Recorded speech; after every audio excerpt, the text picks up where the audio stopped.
255. The act of love. Presence of God. O Lord, grant that I may love you for yourself, and not for my own consolation, and that in loving you, I may always seek your will, not mine. Meditation. 1. To love a person is to desire his well-being. We understand, therefore, that the essence of love is in the act of the will by which we wish good.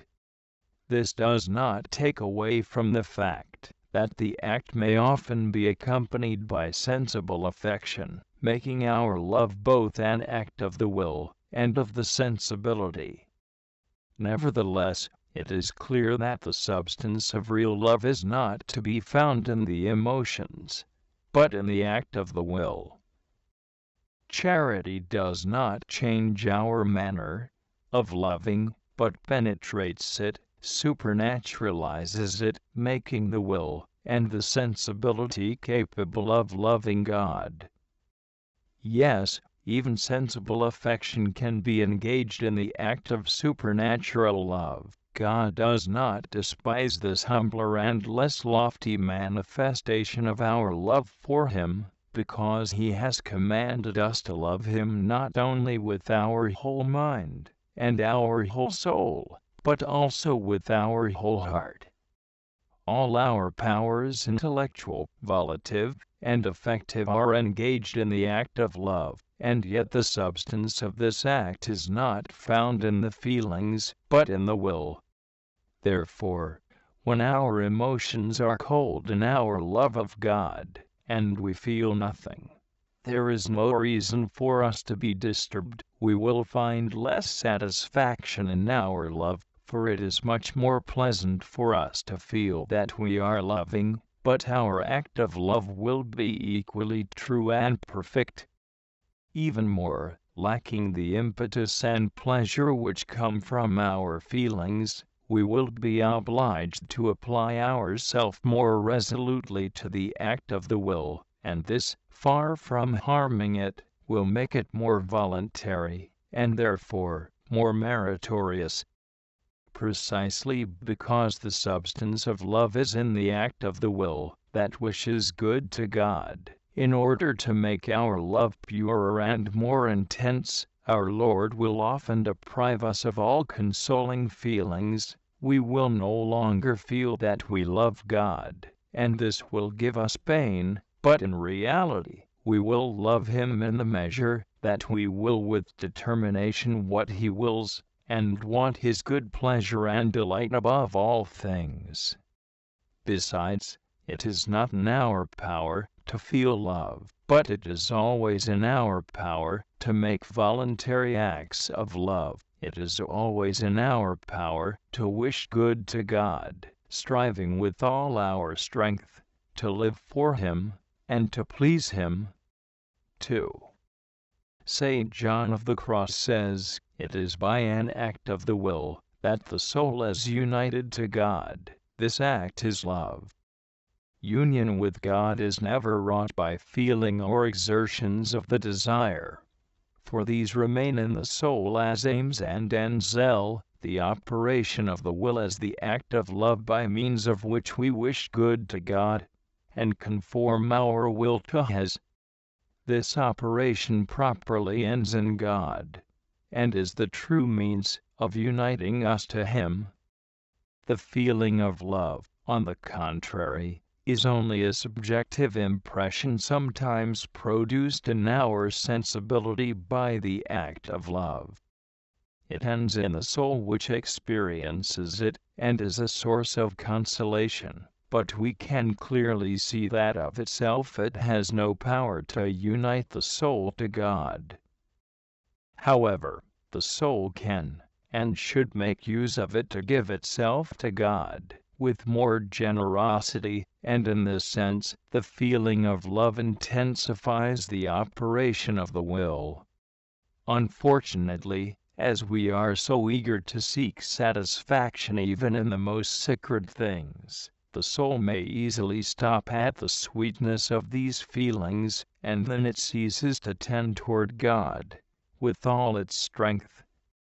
Therefore, it is very expedient for us that God should make us go through periods of aridity, thus forcing us to go to Him, by the pure operation of our will. Then, says the mystical doctor, the soul sets on God alone its affection, joy, contentment, and love, leaving all things behind and loving Him above them all.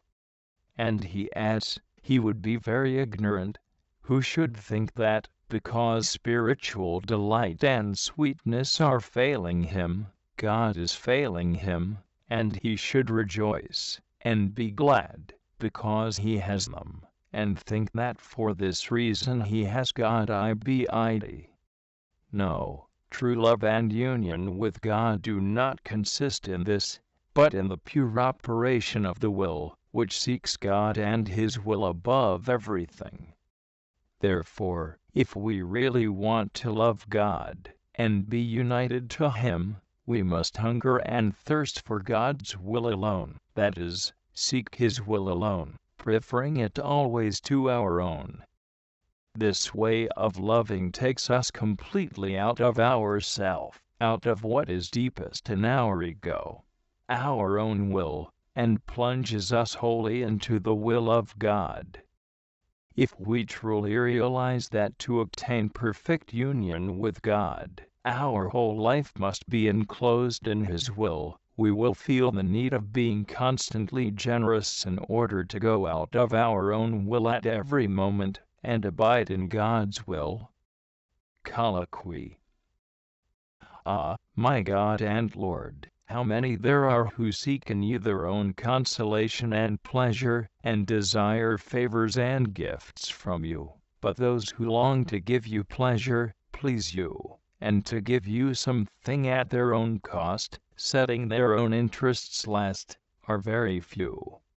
Give me the grace, O God, to follow you with a real love and a spirit of sacrifice, so that I may never seek for consolation or pleasure, either in you or in aught else. I do not desire to pray to you for favors, for I see clearly that I have already received enough of these, and all my anxiety is set upon rendering you some service such as you merit, although it cost me much. O my beloved, all that is rough and toilsome I desire for myself, and all that is sweet and delectable I desire for you. JCDNI 19, for SM2 52.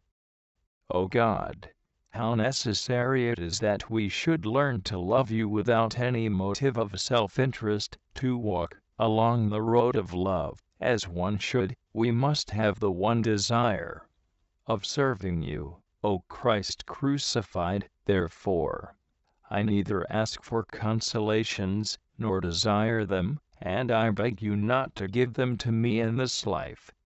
No, my God, love consists not in interior favors, but in the firmness of our determination to please you in everything, and to endeavor in all possible ways not to offend you, and in praying for your greater honor and glory.